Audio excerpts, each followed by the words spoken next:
Imagine going to your favorite park, or packing up and going to your nearest public beach, only to find that it is full of garbage.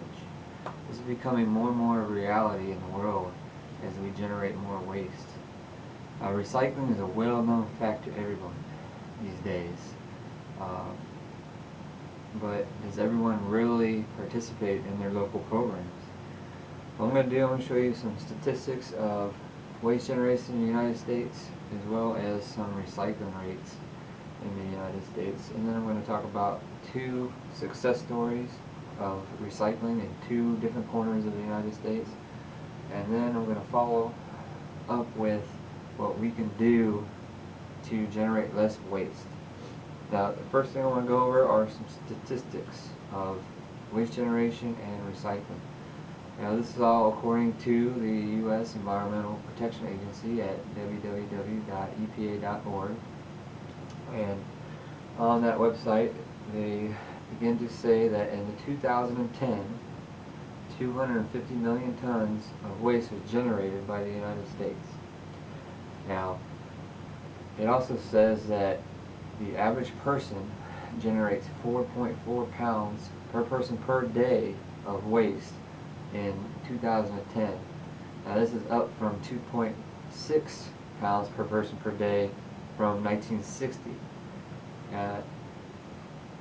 And of this 250 million tons of generated waste in the United States, only 85 million tons of that was actually recycled. But this is only at a 34% recycling rate right now. Now, having been given all of these statistics, I want to give you some recycling success stories in the United States. I'm going to go into two case studies. One was in Beaverton, Oregon, and the other one was Palm Springs, Florida. Now, Beaverton, Oregon is a small population of 83,000, and what they did to help with their recycling program is they had more of an education program, educating people the benefits of recycling, what they can do to help recycle.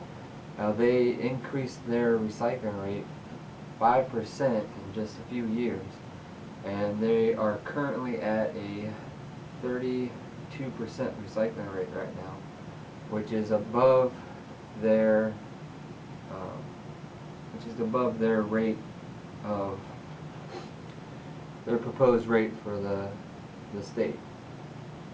Now, all the way down in the other corner of the United States, Palm Springs, Florida. Now, this population is at 1.2 million, which is a big difference in Beaverton, Oregon. And what they do to help the recycling rates in their town is they use a large-scale collection program. Now, they have a bunch of transfer stations to sort garbage and recycling waste, and they also have a really good program for picking up garbage from the rural areas. They have cans that they come pick up. They have different sizes for different recycling items, and they've actually gotten to 30% of their recycling per item, which is what their goal was.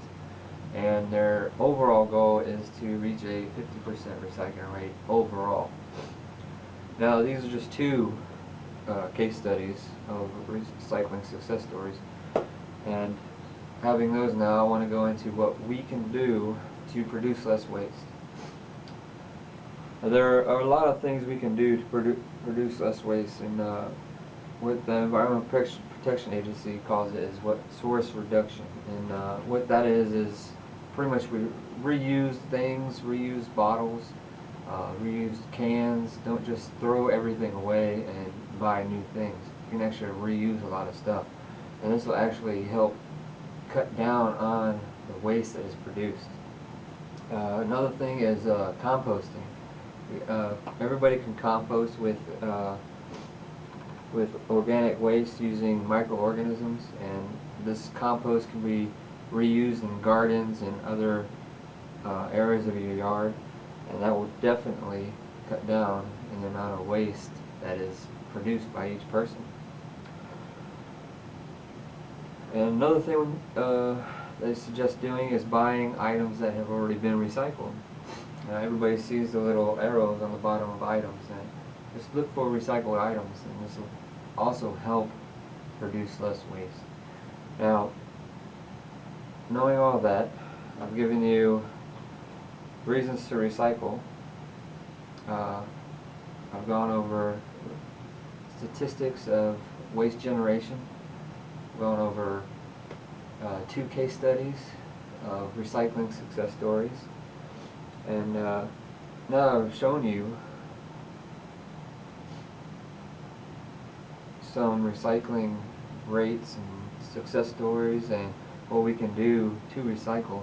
Hopefully this persuades you to actually get out there and recycle, get involved in your programs, and in doing so the world would be better off and the earth will be better off, and it'll just be less waste laying around being unused, and just improve the environment overall.